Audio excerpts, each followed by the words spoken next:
Okay, welcome to the launch pad. We're going to use launch clamps in the future because this is not that realistic. We wouldn't want everything sitting on one engine. But for this one, why not? So let's go SAS on and up we go. This is Ferrum Aerospace Research's little handy tool that tells you sort of your flight status, as well as a bunch of different data about how much lift you have, how much drag you have, etc. And it's calculating all this stuff to develop ultimately what your plane or what your rocket will fly like. As long as this says nominal, we're in good shape. But that doesn't necessarily mean that we are in good shape before it goes to something else. It just means that when it goes to something else, something is happening that we don't like necessarily. So I need to drive this a little differently than stock. I need to go almost straight up. I am wiggling it just a little bit because I did try to turn too soon, but it is what it is. When I get to about 10K, I like to start my gravity turn, but I'm not going to do that until the boosters are gone, I think. So let's go ahead and start the other engine. And decouple, and thrusters up, get ourselves clear of the boosters, and away we go. Now I'm going to start turning a little bit. So the reason why the fins are important, I went too far. No, Ferrum Aerospace, you got me. I'm going to have to redo this flight. Well, maybe not. Oh, that's going to be too good if that actually works. No, it's not going to work. It's just going to keep going. So the reason for the fins is to, hopefully it's so that it prevents what just happened, but because of the way my center of mass is and because of how little thrust this has compared to what it needs to keep me going the same speed, it doesn't have enough thrust in this engine. I'm considering maybe taking away a fuel tank, but we'll revert the flight back to the launch and try one more time. Hey there, welcome back to round 2 at the launch pad. So I was talking about the wings before I stopped the game. So if I'm heading straight up, right, the air and the atmospheric pressure is coming straight down on top of me, right? As I turn to, my gravity turn, if you will, as I turn, the atmospheric pressure is also going to be hitting me at a new angle. So because it's going to resist me turning, it's going to want to kind of stay straight upright, especially with these wings, which are helping it stay upright. And they're helping it stay upright because if I start to turn to the right, the air goes from hitting me this direction, starting to hit me this direction because I'm heading that way and the wind's still coming down. So it's going to hit me this direction, which means it's also going to be pushing me this direction, which makes me want to keep going that direction, makes me want to keep turning. So if I try to turn too soon, I'm going to end up turning too far. The purpose of the wings is to help counter that by providing more surface area for the wind to hit. So now the wind is hitting my front end this way, but it's also hitting the bottom of my craft this way too. So it's pushing the bottom of my craft back this direction because when I turn, the bottom of my craft is hitting about this way. So as I turn, the front end goes this way, the back end comes this way. The air is going to keep hitting me from the same angle it was already. It's my craft that's turning, not the air. So it's going to push my back end towards this way too, which wants my front end to come up. So the trick here is to turn slow enough to where these forces can sort of balance out a bit more, but also to keep my thrust up enough, my thrust to weight ratio, keep that up enough to where my upward force pushes through the air with greater velocity than the air is pushing down on me. Because if I turn to the right and I don't have enough thrust to keep it going, then the air is going to push my front end down faster than my back end can push it up, which is going to accelerate my spinning out of control. And that's another good thing about this is that you saw me sort of fiddling with my center of mass in the VAB. The center of mass is just tricky. I don't know it exactly where you're supposed to have it on a rocket, but I do know that you don't want it too low, because if all of your weight is down here, this means that this top part is lighter, which means the air can push it around a whole lot more. Likewise, though, you don't want your center of mass to be all the way at the top, because that makes you really top heavy, and now your back end gets really squirrely. So you do want it somewhat in the middle. I have mine a little bit below the middle, it's perfectly fine. That's actually, I think, where most rockets are, is a little bit below the middle, because the rocket is going to tend to want to pivot around its center of mass. So figure out where you'd like that pivot to be, and that's pretty much where it's going to be. But as I get rid of these tanks, and as I get rid of these solid rocket boosters, let's go. As I get rid of these boosters, my center of mass is going to shift up because there's a lot less weight down here. So that I'm kind of, in a way, counting on that, kind of. But anyway, a little bit of physics/aerodynamics lesson. I might have butchered some of those facts, so if anybody out there is a physicist, if anyone out there is a physics major or someone who's is an actual rocket scientist, wants to stop in and correct me. Maybe my terminologies are bad. Maybe my concepts are not quite right. I know they're close though. Maybe there's ways I could have elaborated better on that. Then sure, but that's sort of the bulk of it. So I'm being pushed up really hard right now. Like, I'm accelerating, and that's a good thing. I'm up at 12,000 meters. I do want to start my turn, but I don't want to do it until after these are gone. I need to get rid of these solid rocket boosters. So I got this. Let's get rid of these. Put thrust up. Get away from them. And now we are good. Now, I turned too fast before, and I'm also not even close. Oh, shit. Yep. So we are going around again. So there's something wrong with this design. I'm not sure what it is right now, but I need to correct it with the vehicle assembly building. Hey guys, welcome back to the launch pad. So I made some changes. We have launch clamps now, which is good. Also, I made a change that I think will add some stability there. Basically what was happening there, or at least I don't know how I missed it, but I did. The stage that was firing after these are gone, after these boosters are gone, the thrust to weight ratio was just too low. It had a 1.1 thrust to weight ratio. Essentially, that just means that we did not have enough force pushing us up to counteract the forces pushing us down, namely gravity and atmospheric pressure. So the pressure that was pushing on my nose as I'm tilting, that I couldn't overcome that with thrust upwards, and therefore I would tip over. So what I've done is I needed to make the craft a little bit lighter in order to do this. So I did take some fuel away, but I have this bottom tank here is a little lighter. It's a little smaller. It has a little bit less fuel. It's a smaller tank. And the engine that's firing here is no longer going to be the Reliant. It's actually the KW Wildcat, which is from KW Rocketry mod. It has a little bit more thrust to it, and as a result, this stage should have a thrust to weight ratio that's about 1.4 now. It's not necessarily as high as I'd like it to be, but I think it's high enough to get us through that little hurdle of making our turn. Also, Ferrum Aerospace Research does not support massless parts. If you remember from episode 1, or maybe it was episode 2, where I explained that some parts are massless. They don't actually, sort of count in terms of parts. You can put them anywhere. Like this antenna, for example. You can just stick it on the side. Well, Ferrum Aerospace Research doesn't support that. So everything has mass, and therefore it wasn't enough to really influence the craft, I don't think, but I did have some torque being applied to my craft, and that was because of only having the antenna on one side. It wasn't balanced. So I went ahead and put another antenna on the other side, exactly symmetrical to it, to kind of offset that, and we have no torque now. As far as Kerbal Engineer is concerned, which, by the way, Kerbal Engineer has now been installed on the satellite, because I didn't install it on the satellite before, and I realized that while I was retweaking this that I didn't have it.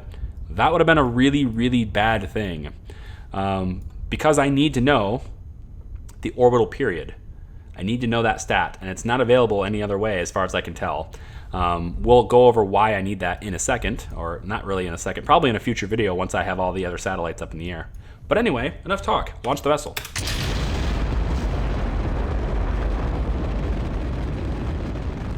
Now, because we have all of these wings, decoupling these boosters is actually a bit challenging, because the boosters tend to kind of go wherever the wind pushes them, and a lot of times that means getting pushed into the wings. So I think what I've decided I'm going to do is I'm going to let this craft go pretty much straight up, well after 10,000. Normally I'd want to turn around 10,000, 11,000, but I'm going to let it go up past that, maybe even to 14, and the hope is that these will decouple cleanly and get away from me so I can make my turn with the other engine. So I'm going to try that, see what happens. We're accelerating fine. We don't even need this middle engine to fire. It's not firing yet. We don't even need it. So yeah, this is, I'm going to turn a little bit. I need to start turning. Okay, let's get rid of him. Nope. Up. The engine firing stage was before the decoupling stage. I missed that. Okay, so we should be able to turn ourselves fairly well now. We are getting we have a large area of attack. We have a lot of side slip, meaning the air is pushing to the side of our vessel, which is understandable. I'm trying to turn. But the atmosphere is thin enough to where it's not going to matter all that much. So I think we're able to turn pretty much how we want now. So as soon as this flight status says nominal, I'm going to go ahead and kill this engine. And come on. Alright, I'm going to kill it anyway. I don't want to go too high. Right, screw it. Yep, now it's nominal. Okay, so we'll screw that. We'll get that. Let's flip this around so we can get our fairing. I just figured the fairing would be... I figured I'd be able to release that later, but we're not going to. So let's go ahead and jettison the fairing. We don't need it anymore. Let's go ahead and grab this communitron. We have that up, and I can put my solar panels out as well. There we go. Okay. So now we're basically drifting up to our apoapsis, which is around 83. You can see trajectories telling me I'm going to land, but I'm actually not going to land because I'm going to extend this out and get a periaps that is, well,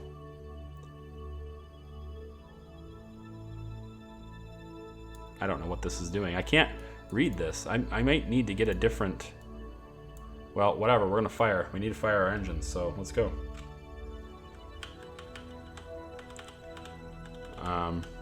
I can't read this very well. It's not showing me the right stats over here. I was using precise node before. Oh, let's see. Jettison and go. I was using precise node before, and I decided to use precise maneuver instead because it looked like it had more features. But I'm not sure I'm a fan of the interface. I think I like precise node better. Regardless, I have it now, and I'm not going to change mods because I'm pretty sure changing mods is the reason why my save files were corrupted before. I've had my save files corrupted about 5 times already.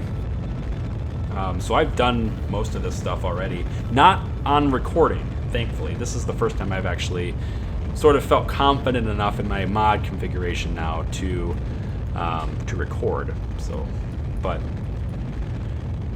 we are needing to get into orbit. And we need to do it preferably before we lose contact with the KSC, which is over there. These convenient little quest blips are showing us where the KSC is. We are falling towards the surface, but we are using we're using the planet's gravity to help accelerate us further. We are needing to pull up. Come on, come on, come on, come on, come on. Oh, we need to get up there. Get up, get up, get up, get up, get up, get up, get up. And, okay, we're not going to escape the atmosphere. So I need to get ourselves up to the point where at least we're getting through it to where we won't damage ourselves. About like that is good. Now, the positive note about this, and it's probably going to change, we are in the atmosphere right now, so technically we're getting air resistance on our craft. We're getting side slip. I need to push us up more. There we go. Okay, now we're going up. So we shouldn't experience any more extreme aerodynamic pressure than we already have, which is good because we don't want to experience aerodynamic pressure. That's bad. Okay, so we've left the atmosphere now. Our apoapsis is actually really high, but we never really got out of the atmosphere in terms of like our periapsis. It's still in the atmosphere. technically it's there. We're going to be slowed down every time we get up there. So that is going to bring our apoapsis in without us having to expend fuel. This is called aerobraking. It's when you basically slow your craft down by using the atmosphere of a planet. This is the very same thing that astronauts did when they first went to the moon. On their way back, they had to aerobrake in the Earth's atmosphere because they're going way too fast to enter. And they had to do it like several times. They had to go around the planet like several times to get back, to slow down enough to where they could get in. So it's a pretty real-world common thing that we're going to have to do. So let's time accelerate. We're coming around. We're going to get right into the atmosphere here.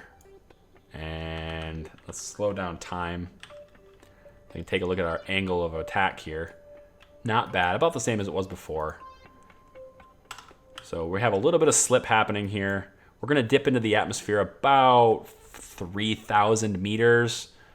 A little bit more than 3,000 meters. Not a huge deal, and it will slow us down. So you can take a look at our flight engineer here. Hopefully our solar panels don't break. That's my biggest concern right now, is that our solar panels break in the atmosphere, because they're having stress put on them right now.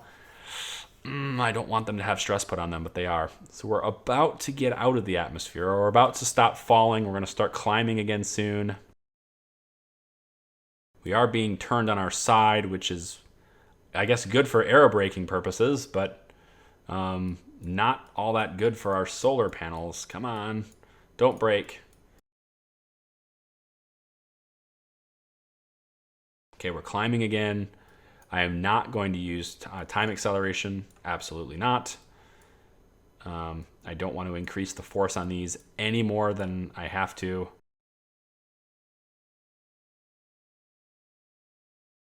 And 68, we're actually going pretty much right on our side now, which again is good for aerobraking, but not so much.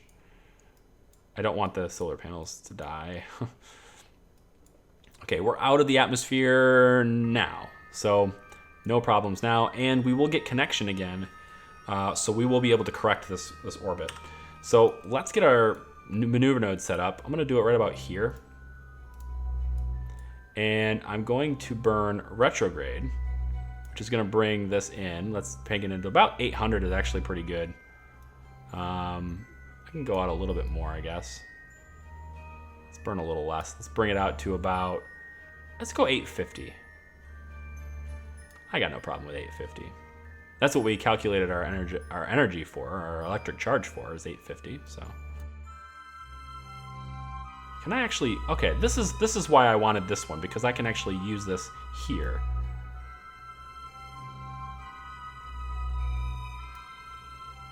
So this brings our apoapsis to about 850. Let's bring our sensitivity down a bit. Oh yeah, this is much nicer than precise node in that sense. Okay, that's where I want it to be, about there. Now that's also going to bring our periapsis in, and we are going to be definitely entering the atmosphere with that burn. So we're going to need a second burn after this to sort of bring this around. Or I could just do it now. Yeah, let's just do it now.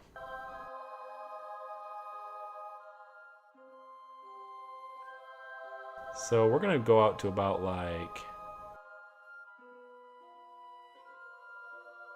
Okay, let's try this instead. It's a little bit of a weird burn, but we're going to try it. 880... 860, 852. Okay, that's the maneuver we want. Let's put that into the flight computer. 423 meters per second of delta V. This stage we have has 523 in it. So perfect. The flight computer can execute this with the precision that we want it to do. So there it goes. And it will do it in 42 seconds. If you can use the flight computer, you should use the flight computer. That's what I think. We have a little bit of a wobble here, and I'm not sure why. That is interesting. But, alas. So we're kind of burning right at the planet here. Okay, this burn is complicated to explain. Essentially, we're going to be burning directly at the planet and a little bit backwards. It's going to slow us down so that our apoapsis brings us in, but what it also does is makes us go closer to the planet on this side, which kind of gets us ringing around this way. But because of the speed, that's sort of that increase in speed in this general direction, it also kind of accelerates us around the planet in a way that brings us outside the atmosphere on the way back. So in a way, it sort of brings us closer to the planet on this side, but also kind of pivots our orbit around our craft, bringing this edge of the orbit closer and this edge of the orbit farther away. And therefore, our periapsis is now 137, well outside the atmosphere, and our apoapsis is right around where we want it to be for our satellite. So let's go ahead and grab the apoapsis now, and we'll make sure we're on the apoapsis by doing, I think this one here, apo, got it. So on the apoapsis, I want to burn, we are right over top of, we are right over top of that. Okay, I could have done experiments. It's okay. It's right next to the KSC. I'll take care of it. We're going to burn prograde on the apoapsis. That is going to bring our orbit out. And let's bring it to 850. Yeah, that's where we want to be, right? 850. Bring it to 850-ish. Yeah, let's call it good. So now this stage, we don't have enough delta V in our engines to burn this all the way through. So I kind of have to make a decision here because the flight computer does not know how to stage. So if I don't have enough delta V in this engine to make this maneuver, the flight computer is not going to know it. It's just not going to stage for me. So since it won't stage for me, I'm going to get rid of the stage now. And I'm going to activate this engine. So now the flight computer is going to use this engine. Now this engine has 1200 delta V, like a lot. Like it's a small engine, but it's very efficient. There's not a whole lot of fuel, but there's also not a whole lot of weight. So that's how it works. Lots of delta V in the satellite. So now I can tell it to point to the node and execute this maneuver. And it will execute this maneuver up here, which will circularize our orbit to like this, which is where we want to be. Now I also want to fix my inclination. Right now my inclination is 0.35. It needs to be basically 0. I want it to be 0. So we're going to look at doing that later. I'll get that fixed, but not right now. So let's time accelerate. I'm not sure how many videos this is going to end up being in terms of like our satellite network. Not sure how many videos this will end up being. So maybe 3. I don't want them to be too long. Like I feel like long videos aren't favorable for people. They want to just watch something and then like be like maybe absorb it later. And YouTube is one of those things where like it does kind of memorize. Oops, I don't want that. It does kind of memorize where you left off on videos, but it's kind of hit or miss, I think. So let's zoom ahead a bit. Got to be careful with our time acceleration. We are really far away from the planet, so we can go very quickly. Things can get out of hand with time acceleration. Got to be careful. And let's go ahead and slow it down. 20 seconds to go. Flight computer is going to do its thing.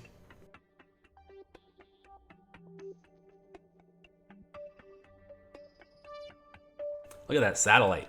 Doesn't that look slick? I actually like the solar panels this dark color instead of the bright blue. I kind of like it. They also have a little, like a glare to them, see? Like sort of like that window shine mod. It's very nice. I'm not sure why the flight computer is doing this to my craft. Why are you doing that? Is it not balanced? I bet it's not balanced. I bet I've got something, you know what? It could be just the fact that antenna is sticking there. It's a little bit of extra, like that little, I don't know. It's just weird. Flight computer does weird things sometimes. But regardless, we have an apoapsis of 851 and a periapsis of 845. So we're kind of in our final place for our orbit, kind of. But we need to fix a couple of things with it. And I like to get it done perfect with one and then sort of try to emulate that one with the others. So I like to get it pretty much right on. So what we're going to do is time accelerate all the way around to where we have a connection with the KSC. Now we have a connection. Okay, so at this periapsis is actually too far. The periapsis is not... periapsis is not high enough, and the apoapsis is a little low. So we can change that by burning anti-radial, or burning radial, sorry. I can bring one up while I bring the other down. Just a little.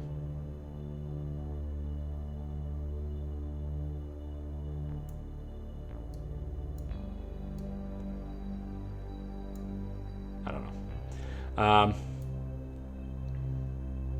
Actually, what I want to do, let's undo.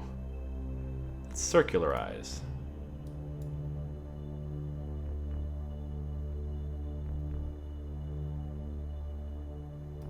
Our orbit is kind of already circularized.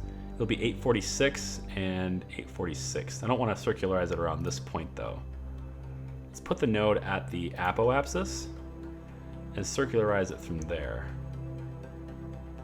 That's going to bring 851 and 851 for it. Wow, like pretty damn precise. Pretty cool. I don't want it to be around this point though. Can I get it circularized around exactly 850? I guess I'd have to move it to where it actually was.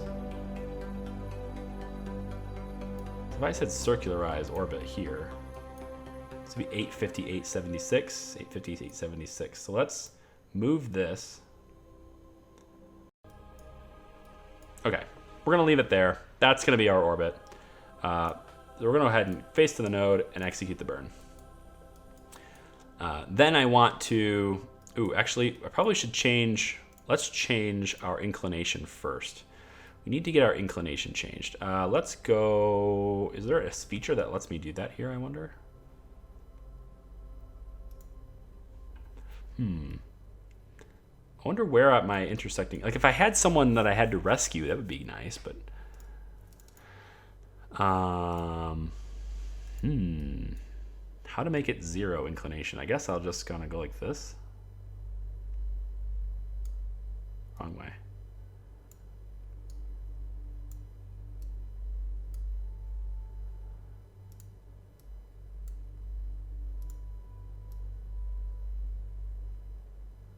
Like if I burnt here,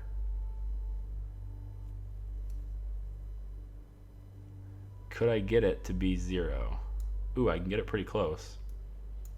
We're pretty close.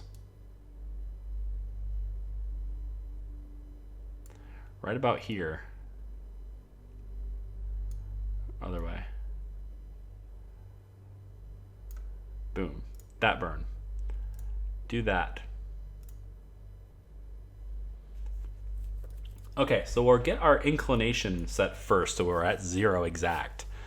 And then, once we're at 0, then we'll circularize our burn around 850 kilometers. And let's go ahead and play maneuver. That's good. Okay, let the flight computer take it from there. We can turn far off, I don't need that on. And I don't need Kerbal Engineer specifically yet, but I will need to know orbital information soon. So let's turn surface and vessel off. Okay. So we have kill rotation. That's what the flight computer is going to do. So I'm actually facing pretty much right where I want to already. I want my solar panels to have a 100% coverage on the sun, basically a 1.0. So they do have 1.0. So that's good because I want my back end of my satellite to point directly at the sun, which it is. So here's the part where some parts of RemoteTech don't quite get realistic, but that's okay. we're going to point these dishes, these satellite little things here, we're going to point these dishes at the different bodies that they're going to be covering. So basically selecting their coverage. So this one, we're going to set a target for it, and I have no connection. So I have to wait till I have a connection to the satellite in order to do that. So let's go around. Should have an apoapsis of 849, 982 and 849, 919. It's a little bit. It's not quite what I wanted, but whatever, it will do.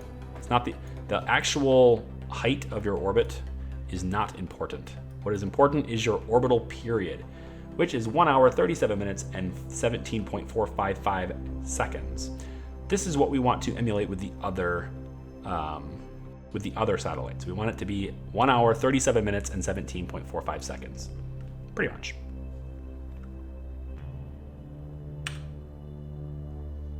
So let's wait till we have a connection to the KSC, which I believe will take a long time to get.